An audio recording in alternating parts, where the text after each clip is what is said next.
有因强烈信心，强烈进行众生前啊，就强烈进行众生前，教育佛陀被根训，三界轮回清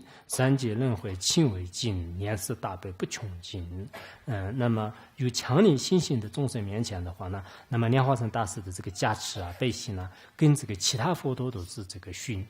速。啊，就是这个其他迅速的佛像，就是所以在我们这个藏地的涅槃经里面呢，也有了，就是说是这个佛陀当时要这个接近涅槃的时候呢，就是除了这个迦叶尊者和难陀尊者以外，就是其他的像这个纯陀啊、阿难尊者啊，还有那个就是目犍连尊者啊，就是当就是有成千上万这个圣者和凡夫呢，就是在一起。当时呢，就是佛陀就是说是我要这个去入涅槃。这个时候就是有很多人呢就开始这个哭泣啊，哭泣的时候，佛陀就告诉他们，就是他们说呢，就是我将来呢，就是在这个居士的五个就是大海当中啊，就是居士五个大海当中呢，有这个生我者丈夫胜，就是生我之丈夫是指的胜过我的一个人呢，就是会这个降生的啊，就是汝等切我作百切，就千万你们就是不要这个痛苦啊，就是到那个时候呢，我这个即使长住无量岁，就是已经这个涅槃经里面呢，就是讲得很清楚的，就是所以说我们一定要就是知道，当然从这个大悲和一些那个。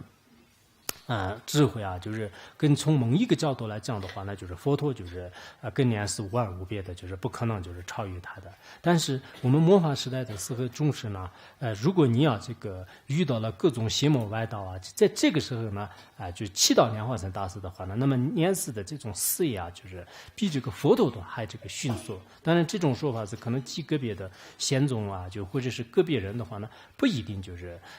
就承认。但这个没有什么不承认的，比如说我们有些净土宗的话呢，那么就是往生极乐世界上面的话呢，就是比其他佛还要这个他的事业更加这个殊胜的话呢，那这一句话也是说得通。同样的道理，我们这个祈祷莲花生大师呢，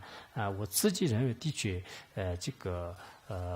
在末法时代的时候啊，就是你们每一个人就是把自己的修行圆满这个成就的话呢，还是就有一定的这个困难的啊。就末法时代的时候，我们自己的这个心灵啊，就完全是你就在这个过程当中啊，就一点违愿都是不会这个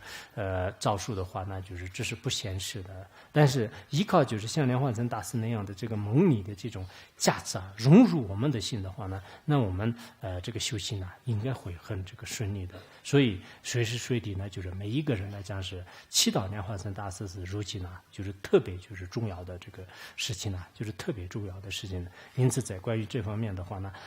就是每个人呢，就是应该就是好好的去这个思维啊，就是念师的这种大悲心呢，就是永远也是不会穷尽的啊。就谁就有信心呢，就是念师坐在他面前，就愿意对他进行加持啊、灌顶啊，还有这个属于洗涤。